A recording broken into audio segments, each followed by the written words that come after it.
Hindi po ba dapat na-avail ni Duterte the chance to file a case sa RTC so RTC can issue the arrest instead? May batas po na pinapahintulutan na an international body or tribunal ang mag-imbestiga na kung meron po nag-iimbestiga na. At ganun po ang nangyari. That will also be a service to the victims. Kung pinapahintulutan po ng ating batas na gamitin ang expertise ng mga taong may bihasa sa sitwasyon, di ba po dapat gamitin natin? So yan po ang idea ng batas na iyon. And I think din yung binabasa mo rin na this is not surprise na ICC bigla yung pumasok. Yeah. Nagpaalam sila. Yeah. At nagsabi ang Duterte administration mismo na kung pwede isuspend yung investigation nila. Correct yan. Meaning binigyan sila ng chance ng ICC to resolve everything inside the Philippines. Correct. Pero hindi nila nagawa. Kaya hindi ito biglaan. Tama po yung sinabi ni Andrew. Noong November of 2021, ang ating pong gobyerno ay humingi na po ng deferral sa ICC na kung pwede isuspend ang investigasyon,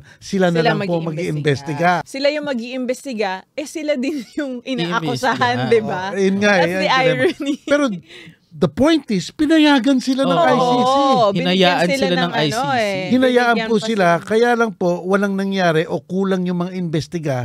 Kaya nag-resume po ang investigasyon ng ICC. Hindi po ito siyang sitwasyon na hindi sila binigyan ng due process. Nakahiling pa nga mag-defer. Yes. Tandaan po natin, wag po natin kakalimutan yun.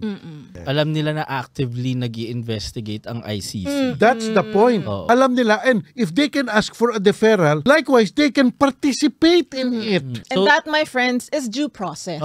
They cannot call na walang due process kasi pinagbigyan sila na dito sa Pilipinas gawin yung investigation. Correct ka doon. That's the point. It's not a situation na walang investigasyon dito. Wala. Hindi ganun po ang istorya.